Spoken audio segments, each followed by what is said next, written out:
¿cómo se llama?, diseminado por todo el Antiguo Testamento, cómo el Espíritu Santo tuvo participación, ¿no?, en medio del pueblo, de la creación del pueblo, ¿no?, del peregrinaje del pueblo de Israel en el desierto, cómo el Señor fue llevando todo esto hasta el punto en que diluidas en el tiempo, ¿no? Y es como que también la iglesia se va acostumbrando a esa diseminación, de esa esparción, ¿no?, de no asumir la responsabilidad que conlleva justamente tener presente estos acontecimientos en nuestra vida.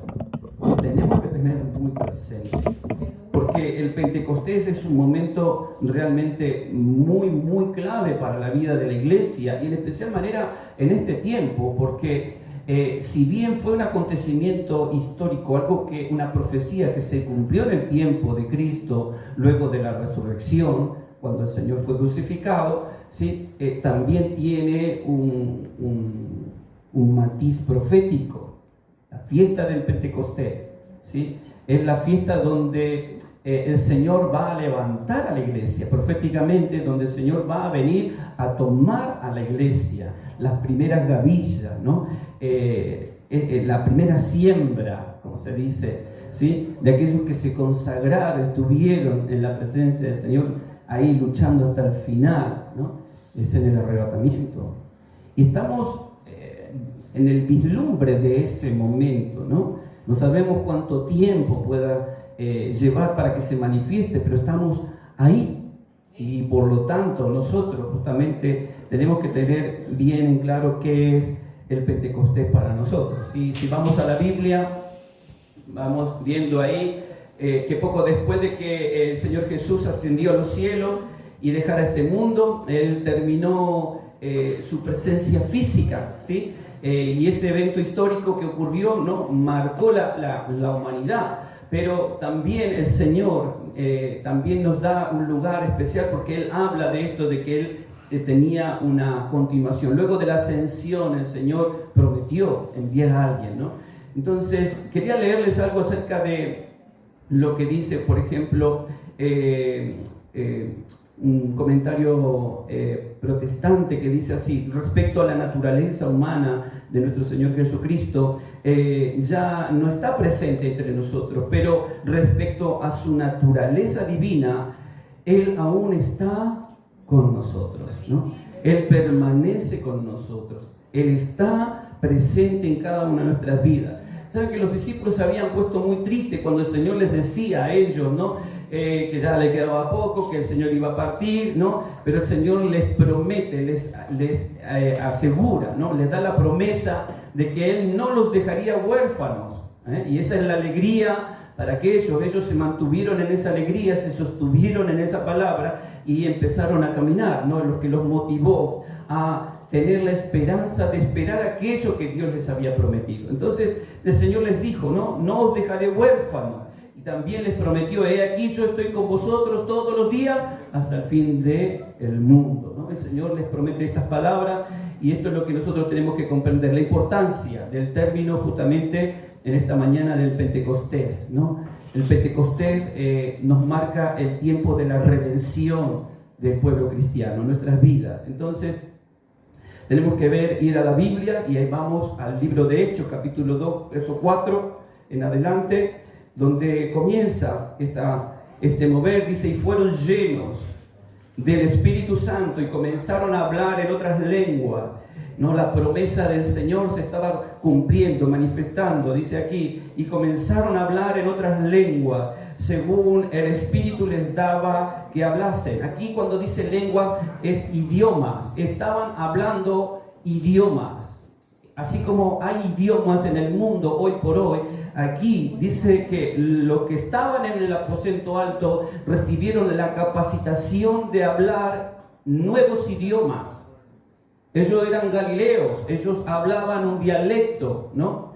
Pero sin embargo dice que la investidura del Espíritu Santo vino sobre ellos, y ellos fueron investidos para hablar el idioma de aquellos, vamos a seguir leyendo, que estaban ahí. Y moraban entonces en Jerusalén judíos, varones piadosos de todas las naciones debajo del cielo. ¿De dónde?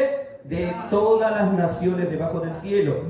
Y hecho este estruendo, algo que ocurrió ahí, un estruendo. Yo no sé si han escuchado un trueno, ¿no? Cuando ha sonado un trueno y ha quedado usted medio paralizado, ¿no? O una explosión y uno queda como... Yo no me imagino lo que habrá sido ese momento, porque dice que todos los que estaban en la ciudad de Jerusalén quedaron atónitos, quedaron perplejos, asombrados, al punto de que no sabían lo que ocurría. Imagínense, ¿no? Usted en China y de pronto en la ciudad de Tokio escuchar un estruendo que le deja sordo, que le deja paralizado, y todos hablando en chino. ¿Y usted entiende lo que dicen? Nadie entiende lo que dicen. Bueno, la gente que estaba en aquel lugar dice que estaban así. Y entonces dice, moraban entonces en Jerusalén judíos, varones, verso 5, piadosos de todas las naciones debajo del cielo. Y hecho este estruendo, se juntó una multitud y estaban confusos, porque cada uno les oía hablar su propia lengua. Y estaban atónitos y maravillados, diciendo, mirad, ¿no son estos Galileos todos los que están hablando? ¿Cómo pues les oímos nosotros hablar a cada uno de ellos en nuestra lengua, en la lengua en que nosotros hemos nacido? Pardos, medos, elamitas y los que habitaban en Mesopotamia, los de Judea, los de Capadocia, los del Ponto, los de Asia, Frigia, Panfilia, en Egipto, y los de la región de África y más allá de Cirene, dice, romanos aquí residentes, tanto judíos como prosélitos, cretenses, árabes, les oímos hablar en nuestras lenguas las maravillas de Dios. Un acontecimiento extraordinario, realmente y precioso. ¿Y por qué estaba toda esa gente en ese lugar?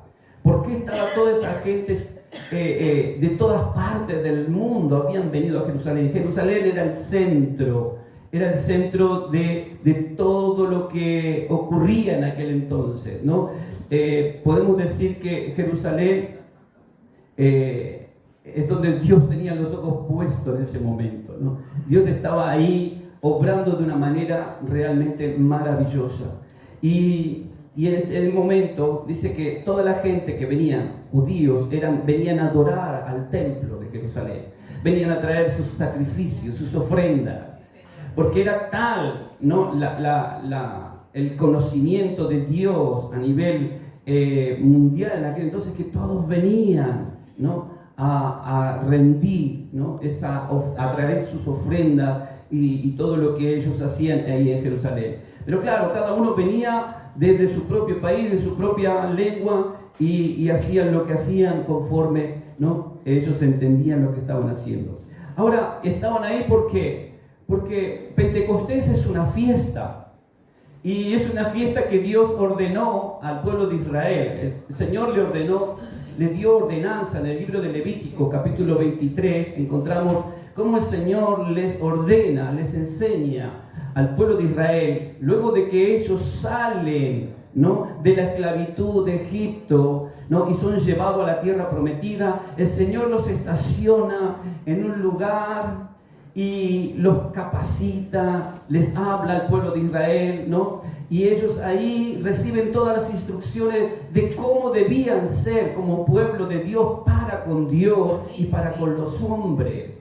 Entonces ellos recibieron todas las ordenanzas de Dios, y dentro de esas ordenanzas ellos recibieron las fiestas que tenían que celebrar. Al Señor le gusta la fiesta, ¿eh? ¿A quién le gusta la fiesta? A muchos les gusta la fiesta, yo sé que a muchos les gusta la fiesta.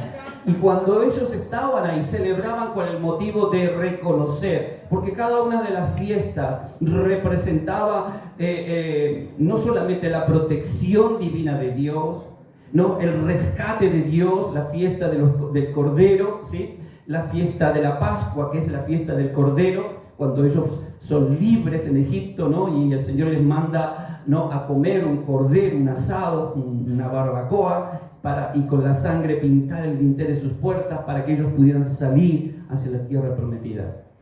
Bien, primera fiesta, la fiesta de las Pascuas. Luego la fiesta de las gavizas, los panes sin levadura, ¿sí? Y las primicias, y luego el Pentecostés, ¿no? Cuando leo las fiestas son justamente la Pascua, los panes sin levadura, las primicias,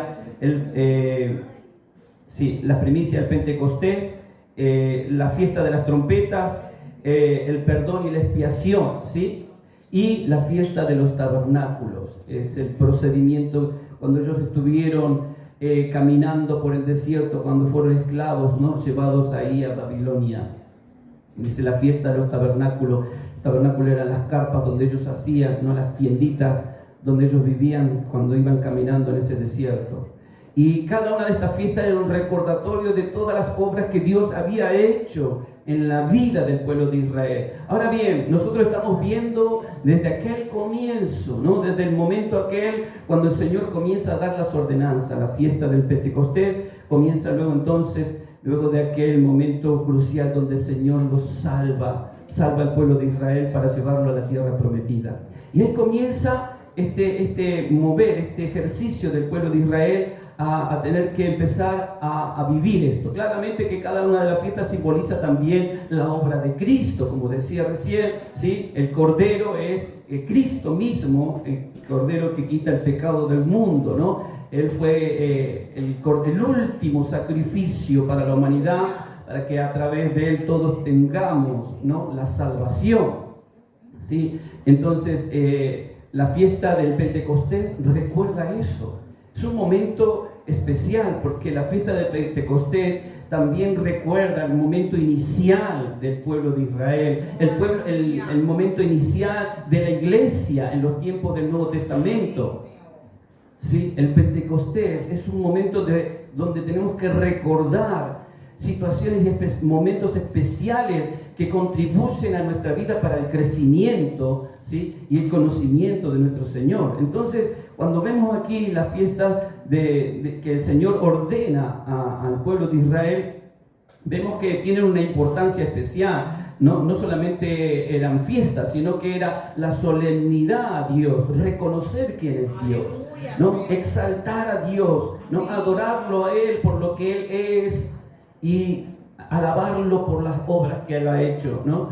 Esto de honrar a Dios, ¿no? De entender cuál es el propósito, de descubrir también las raíces. El Pentecostés nos recuerda cuáles son las raíces de nuestra vida con el Señor, ¿no? De dónde procedemos y hacia dónde vamos. Lo que queremos lograr y comprender en el proceso de nuestra salvación.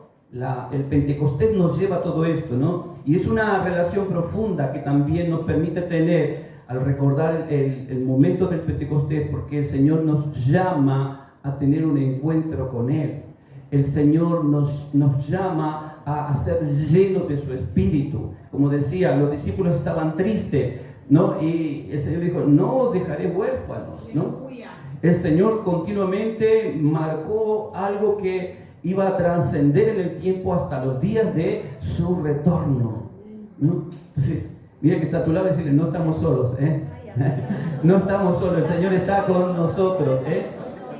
Así que cada una de estas fiestas, ¿no? Simboliza no solamente toda la obra de Dios, sino la provisión divina de Dios, ¿sí? Y la prefiguración mesiánica del tiempo y la obra venidera de nuestro Señor, ¿sí? Esto es lo que de alguna manera en el Pentecostés estamos viendo. Ahora cuando leemos ahí en el Nuevo Testamento, en el libro de Corintios, la fiesta, los panes sin levadura, dice la palabra ahí en 1 Corintios, Pablo hace esta alusión en capítulo 5, versos 6 al 8, dice, no es buena vuestra jactancia, ¿no sabéis que un poco de levadura leuda toda la masa? ¿Sí? El hecho de comer los panes sin levadura implicaba justamente que no llevara el pan la levadura. La levadura representa el pecado, ¿no? El pueblo de Israel tenía que ser libre del pecado, y cuando ellos comen el pan, lo que representa es esto. Imagínense, nosotros al hablar de los panes sin levadura a veces no prestamos atención, pero el Señor nos está llevando a una meditación profunda de lo que tenemos que dejar, ¿no? para estar en la presencia de Dios y celebrar, porque en Él tenemos el perdón, ¿no? de parte de todo. Y entonces dice la palabra aquí, dice, limpiaos pues, dice Pablo, ¿no?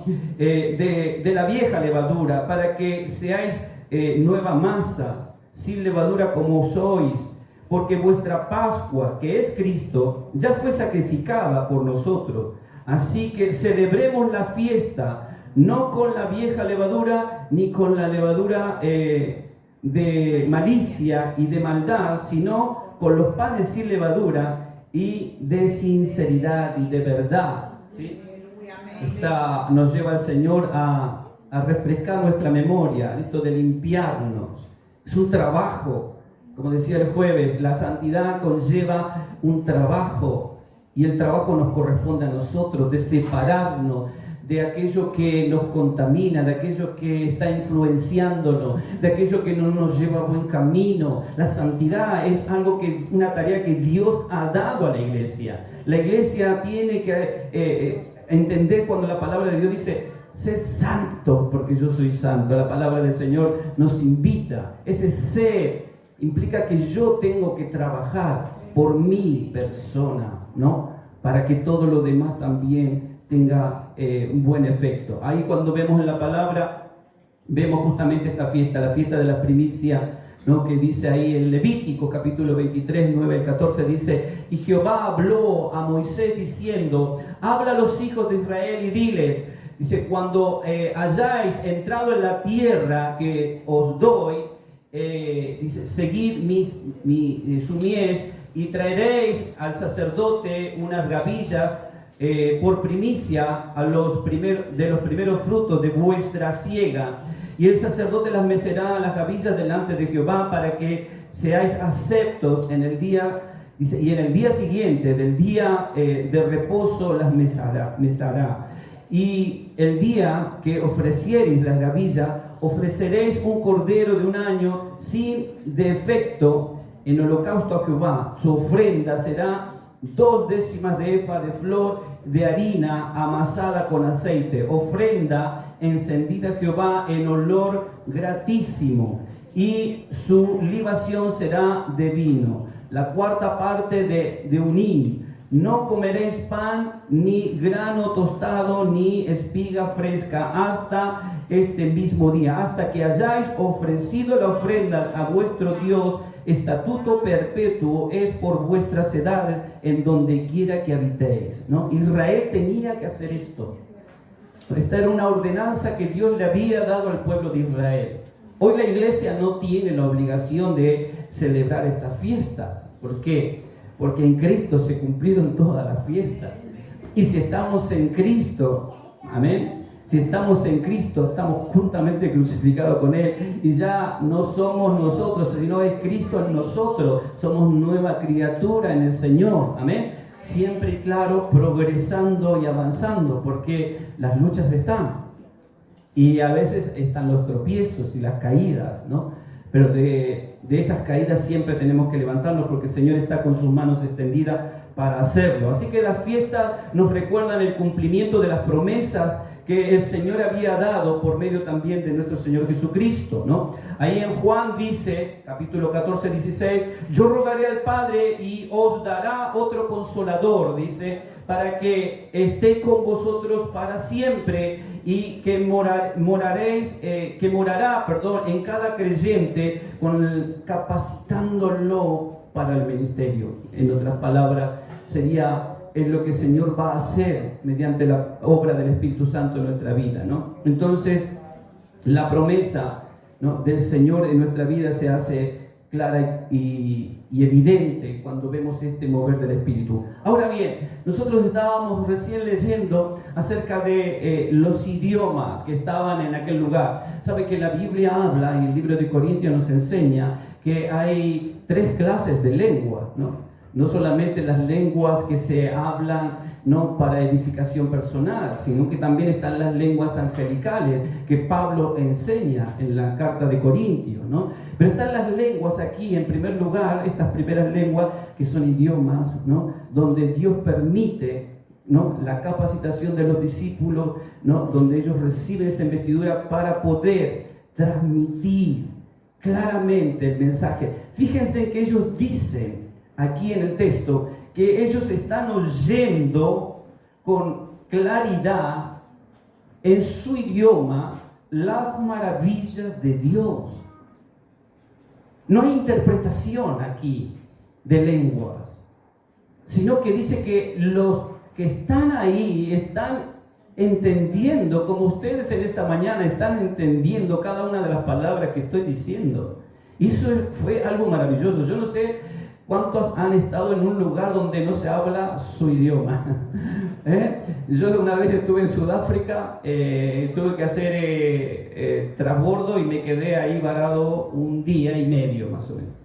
No sabía qué hacer, estaba en el aeropuerto, iba para acá, para allá, hablaban Zulu, hablaban, bueno, las lenguas que hablan ahí, y la verdad que no sabía para dónde, no sabía dónde. Estuve sentado, después de estar parado tantas horas, en los bancos, quería apoyarme, quería acostarme en alguna parte. Tenía un lugar, pero como no sabía hablar, cómo decirle a la gente y a dónde ir, me comí, como dicen en Argentina, un garrón. Me tragué un mal momento. Ya cuando se hizo la noche, eran las 12 de la noche, y cerraron todo el aeropuerto, ahí donde estaba yo, aparecieron dos muchachos altos así, grandotes, morochotes, y me hablaban, yo no les entendía nada. Entonces me agarra uno de acá, me agarra la valija y me lleva, ¿no? Y solo me lleva, ¿dónde me lleva esta gente? Yo no sabía dónde me llevaban, porque no sabía hablar, no sabía qué decirle. Yo estaba yendo a Mozambique a hacer un trabajo de misiones con un equipo que ya estaba allí en aquel lugar, y yo estaba viajando solo en ese momento, llevando otra responsabilidad, haciendo otras cosas. Y resulta de que, claro, me encuentro en esa situación y me dejo llevar, sinceramente me dejo llevar. Me meten en un ascensor, yo no sé si para arriba o para abajo. Y cuando se abre la puerta así, veo que había un montón de gente sentada en sillones, cafetería acá, todo. Y dije, gracias, Señor. Y ahí entendí que era el hall donde se hace la espera para... Pero después de estar, mire, había llegado a las 7 de la mañana y eran las 12 de la noche. Y yo estaba ahí todo. Pero eso porque uno cuando quiere hablar y no puede hablar, qué terrible. Yo me imagino, pero esta gente aquí, dice que entendían todas las maravillas de Dios, estaban atónitos, asombrados. Yo no sé si usted, cuando oye la palabra de Dios, está en una relación pero yo, cada vez que leo la palabra, Señor, comienza a conmover mi corazón. Y hermano, tenemos que buscar esto, porque es en la forma en que Dios transforma nuestra vida. Si tienes el corazón duro, será muy difícil. Si crees que lo sabes todo, está cerrado, está cerrada. Tenemos que ir a la presencia del Señor y decir, Señor, acá estoy. ¿Qué tienes hoy para mí? ¿No? Esta gente no lo sabía. El Señor tenía preparado este día, este momento. El momento del Pentecostés, donde Él iba a derramar. Yo no sé si tú estás preparado para lo que Dios va a hacer, no dentro de mucho tiempo. Quizás Dios haga algo. Y quizás Dios haga algo que no te guste. Quiero llevarte a meditar en esto, hermano. Porque a veces caminamos en el camino del Señor muy seguros de lo que somos, de lo que tenemos, de lo que alcanzamos. Y vamos con la nariz por ahí. Pero el Señor de pronto te borró todo el panorama. ¿Qué haces? ¿A dónde vas? Qué importante es que podamos saber en dónde estamos y qué estamos haciendo. Y cuidado con lo que hablamos. Cuidado con lo que hablas. Cuidado con lo que confiesa. El diablo está escuchándote. El diablo te está escuchando. Mejor que tus palabras sean oraciones al Dios vivo. Mejor que tus palabras sean palabras de Dios. Porque el Señor está en todo y el enemigo también está. Con permiso de Dios está. Así que aquí estaba ocurriendo algo. Dice que estaba el Espíritu Santo derramando su presencia sobre ellos. Aquí los judíos iban, ¿no?, a Jerusalén cada año. Era una obligación de celebrar justamente estas 3 fiestas: la Pascua, el Pentecostés y la fiesta de los tabernáculos. Ellos lo tenían que festejar. Así que la celebración del Pentecostés fue ordenada claramente por Dios, ¿no? Y es algo que Dios tenía en sus planes. Mire, cuando vamos viendo la Biblia y nos vamos metiendo en la palabra de Dios, me voy metiendo y dice, en este momento la palabra del Señor nos puede llevar a un momento especial de la Biblia, a los tiempos donde Moisés estaba con el pueblo de Israel. Vuelvo atrás.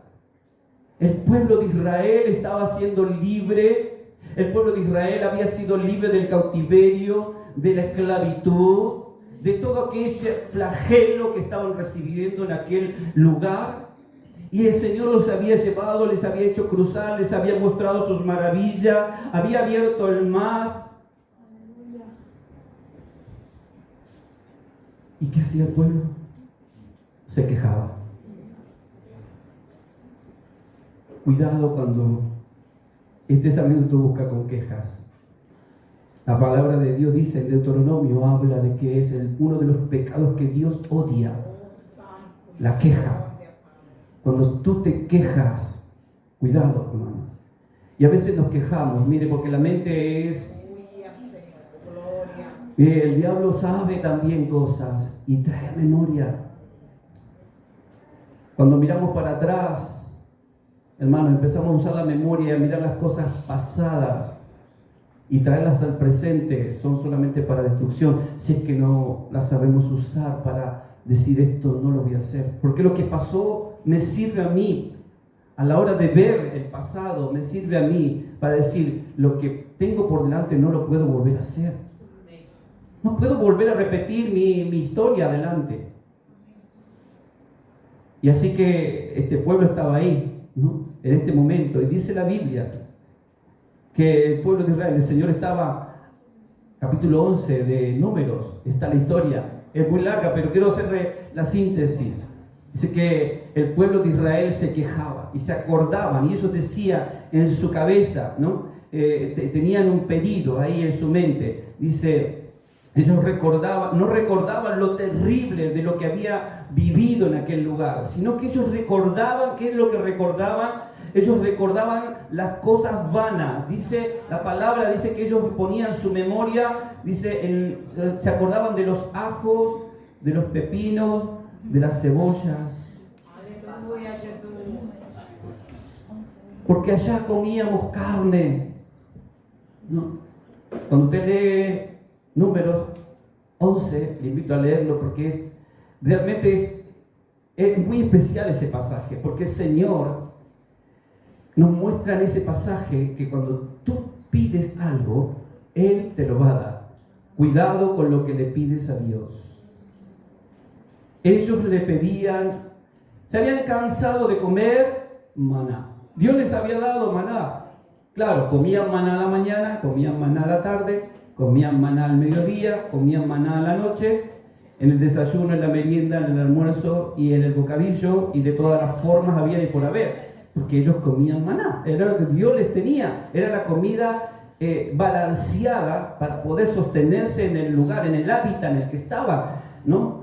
Y Dios les estaba alimentando, los estaba sosteniendo, pero ellos se quejaban. ¿Cuántos de nosotros nos quejamos de lo que tenemos? Y nos olvidamos de lo que tenemos que hacer, de la obra, por ejemplo, ¿no? ¿Cuántos nos olvidamos de la obra de Dios? Nos ponemos a edificar para nosotros, ¿no?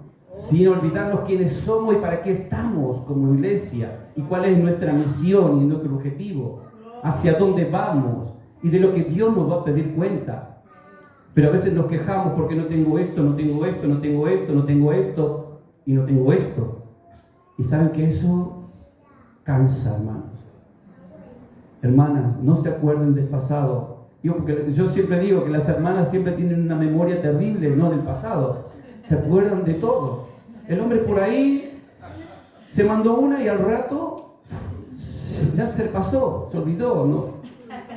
Está en otra sintonía. Pero ella se acuerda de lo... y uno empieza a sumar, y una cosita así despierta todo lo demás de atrás, ¿no?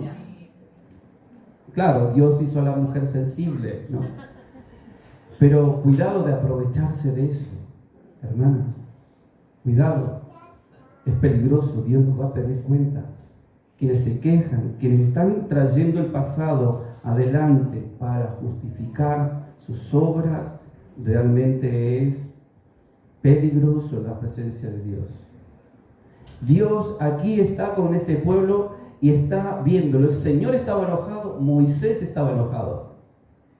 Estaban enojados. Y dice la palabra que ellos estaban ahí pidiendo, ¿no? Justamente esto, queremos carne. Y el Señor les da carne. Y les da carne por un mes. Les dio tanta carne que la carne les salía hasta por las narices, ¿no? Al punto de que, bueno, nuevamente, y esto es lo gracioso, ¿querés carne? Dios te va a dar carne. Pero a ver qué haces con lo que Dios te va a dar. ¿Vas a estar satisfecho? Pidamos conforme a la voluntad de Dios, hermano. No hay nada mejor y más satisfactorio en nuestra vida cuando yo le pido a Dios conforme a la voluntad de Dios y saber esperar el tiempo de Dios. Si tú no sabes esperar el tiempo de Dios y la impaciencia te va a corcomer, te va a llevar, ¿no?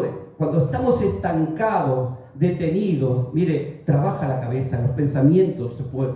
Y ahí es donde tenemos que pedirle al Señor que nos ayude, ahí es donde tenemos que orar y pedirle al Señor, renueva mi manera de pensar, que yo pueda cambiar mi manera de ser. El pueblo de Israel tuvo que pasar por este proceso, ¿no? Ellos estuvieron ahí. Ahora, luego de todo este proceso, ellos deseaban, ¿no? Justamente todo esto, ¿no? Entonces Dios, dice, se encendió ahí en esa nube, habló a Moisés y les dijo algo muy especial. Le dijo, porque Moisés estaba cansado de este pueblo que está pidiendo, este pueblo que se queja, este pueblo que yo no tengo nada que ver, Señor, tú me lo metiste, ahora ¿qué hago? Y el Señor le dice, bueno, llama a 70 varones y pondré tu espíritu en ellos, ¿no? Para que la carga que está en ti no sea tan pesada. Ahora Moisés hizo como el Señor le dijo, ¿no? Y conforme a todo esto ya venía la promesa de alimentarlos con la carne. Y el Señor le dijo, ahora Señor, ¿de dónde vamos a sacar carne? ¿Cuántos animales tenemos que matar para alimentar estos 600,000 hombres, sin contar mujeres y niños ni ancianos? Y entonces la palabra de Dios dice ahí que estaban ellos, ¿no? Y el Señor, la palabra es que el Señor llamó a Moisés y le dijo, llamad a estos 70, a este grupo de 70, ¿no? Y Dios dice que Él puso el espíritu de Moisés en ellos. El espíritu que estaba en Moisés también estuvo sobre esto. Entonces, aquí hay algo muy especial porque esta es la primicia de cómo el Señor movió el Espíritu Santo en el Antiguo Testamento, ¿no? Cumplimiento de lo que Él iba a hacer posteriormente, ¿no? En el aposento alto, que iba a derramar. Ya en el Antiguo Testamento el Espíritu Santo, el mover del Espíritu Santo no era para todos. Eran para aquellos hombres exclusivamente consagrados a Dios, especiales ante los ojos de Dios. Pero ahora, dice la palabra de Dios, cruzando el Antiguo Testamento hacia el Nuevo, vemos que el Señor ahora dice, ¿no? La oración de Moisés se extiende hacia una profecía, porque Moisés se encuentra en una situación de adversidad. Dice que Josué vino y le dijo, Señor, Moisés, ¿cómo puede ser que hay dos, Anad y Abad, están ahí profetizando? ¿No eres tú el único que tiene que profetizar? Y Moisés les dice, ojalá Dios quiera que todo el pueblo tuviese el Espíritu. Y esa oración, ese clamor, de alguna manera se convirtió en una profecía, porque Joel posteriormente va a decir, ¿no?, que se va a derramar el Espíritu sobre toda carne. Hay un progreso en el mover del Espíritu Santo, como Dios progresivamente fue llevando y anunciando el cumplimiento de este mover del Espíritu Santo en Pentecostés, ¿no?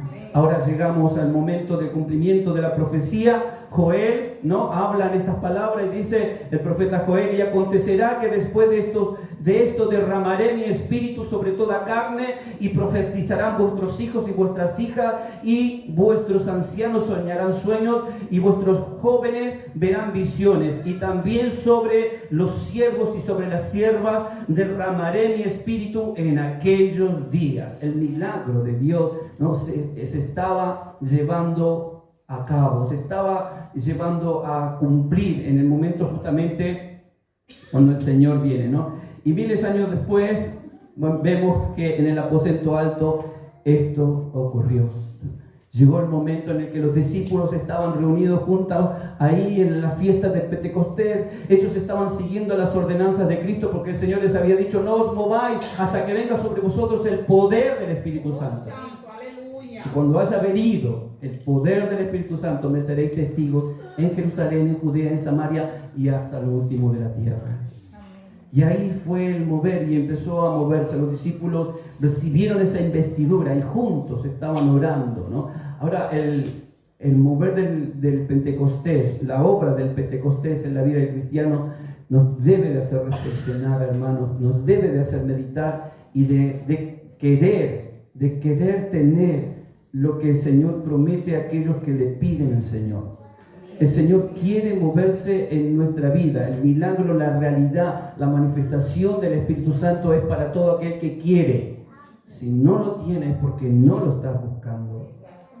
Y si lo estás buscando, quizás no sea la forma correcta. El Señor no viene de afuera hacia adentro, viene de adentro hacia afuera. No esperes una manifestación externa. Tiene que ocurrir algo en tu corazón.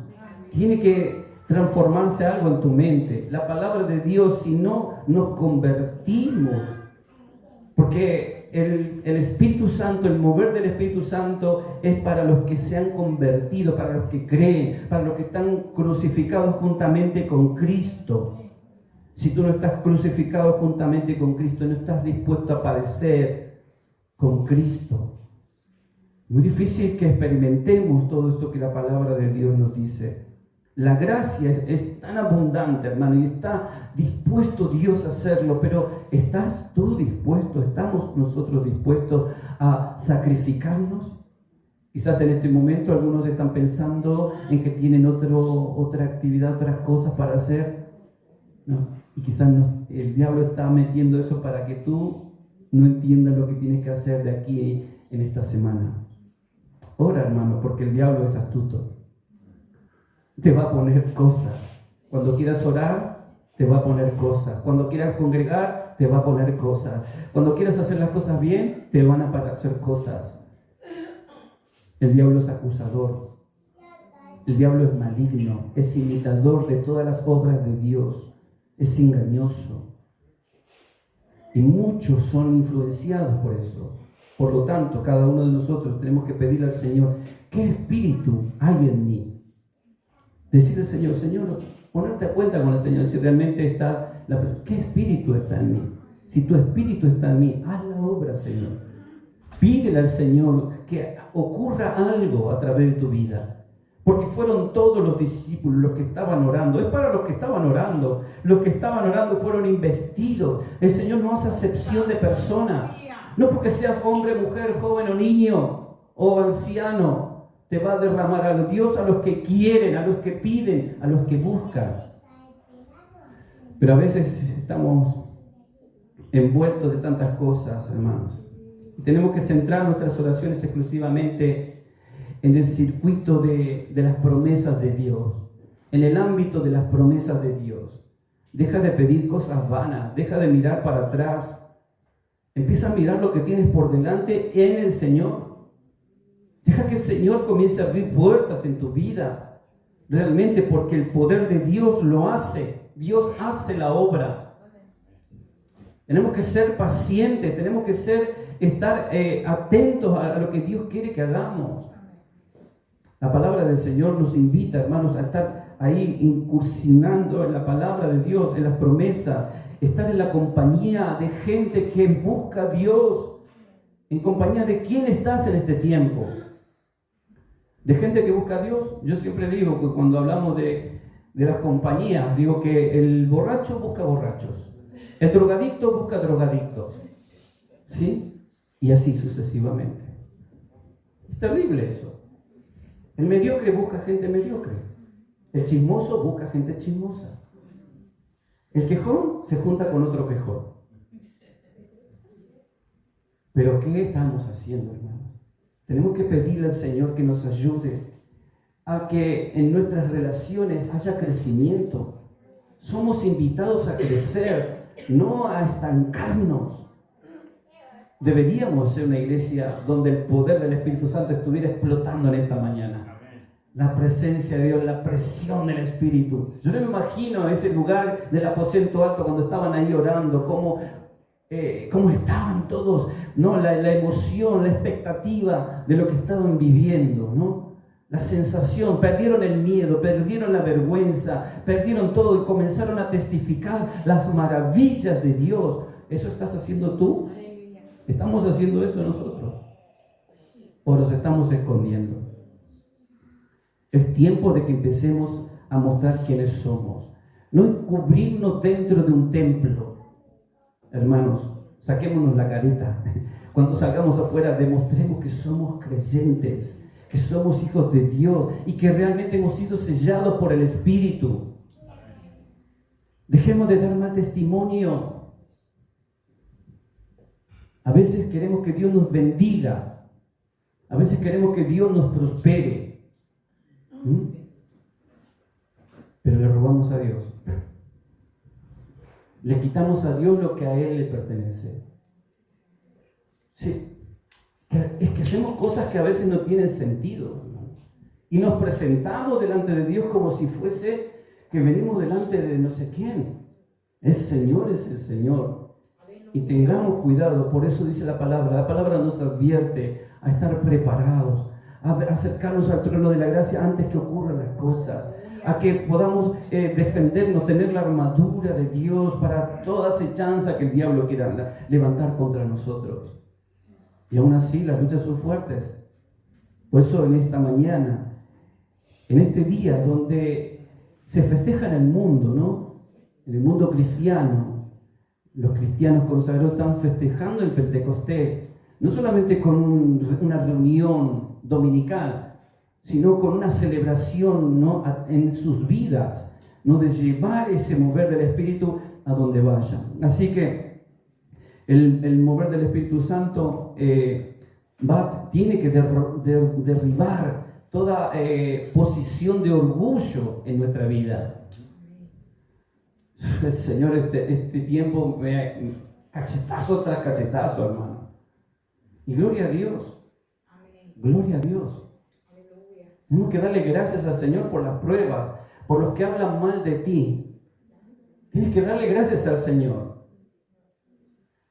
Por los que están haciendo algo o diciendo algo de ti, porque te están diciendo lo que tú eres. Yo me he dado cuenta de eso.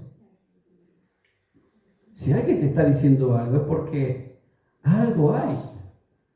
Entonces empecemos a cambiar y a ver que lo que tiene que crecer en nosotros es la presencia de Dios. Menguar nosotros para que la presencia de Dios se manifieste en nosotros y dejar de poner obstáculo al mover del Espíritu en nuestra vida y que la verdadera presencia de Dios se manifieste en nosotros, ¿no? Así que el mensaje tiene que ver con esto, es la importancia, ¿no? No importa si estamos bajos, caídos, derribados, ¿no? O donde estemos, Dios nos está llamando, hermano. No importa la posición en la que estés. Hoy es un día de salvación. Hoy es un día donde Dios nos lleva a reflexionar nuevamente a través de su palabra. Un día de oportunidad. Siempre Dios nos da la oportunidad, ¿no? El pastor me comentaba la parábola de aquel hombre que decía: Señor, si el Señor había mandado a cortar el árbol, pero dijo: Señor, si lo regamos un tiempito más. Yo creo que el Señor está haciendo eso con muchos de nosotros. Nos está dando la oportunidad de cultivar, limpiar la tierra, adobar la tierra, nuestra tierra, ¿no? Para que la semilla dé fruto, hermanos. Porque si no da fruto, el Señor lo va a cortar. Amén. Así que bueno, roguemos al Señor en este tiempo que nos dé el valor para enfrentar los desafíos con sabiduría, ¿no? Que podamos derribar todas las artimañas del diablo, que podamos estar preparados, pedirle al Espíritu Santo que nos capacite con los talentos, con los dones, y pedir al Señor que en medio de nuestra iglesia haya un mover tan especial, tan glorioso, que en estos tiempos podamos ver la unidad y el mover del Espíritu Santo glorificándose, Señor, en medio de nosotros. Amén. Pidámosle al Señor entonces esto, y hagamos fiesta en el desierto, como el Señor dijo. Amén. Sabemos que Él nos ha rescatado, y quizás ya no sé en dónde estás, si en un desierto o en un oasis, pero hoy recordemos que el Señor se derramó para que tengamos libertad y perdón de nuestros pecados. Amén. Pongámonos de pie, oremos al Señor. Amén.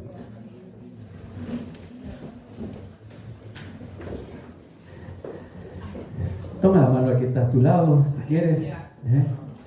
Podemos orar unos minutos, pedirle al Señor. Le damos gracias, Señor, en esta mañana por el Señor. Cada momento de nuestra vida, cada día pasado es una marca donde Dios estuvo sosteniéndote, te estuvo sanando, te estuvo restaurando, te estuvo ayudando. Míralo en esta mañana y dile: Señor, gracias, porque me has ayudado a llegar hasta este día.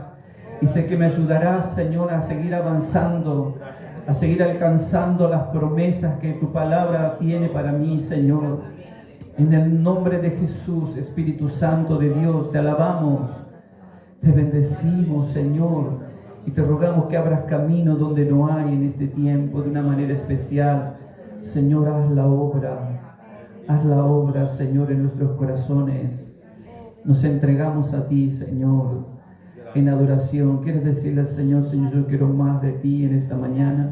Antes de irte, es temprano todavía, no te vayas. Dile: Señor, yo quiero más de ti, Señor. Tómate unos minutos más.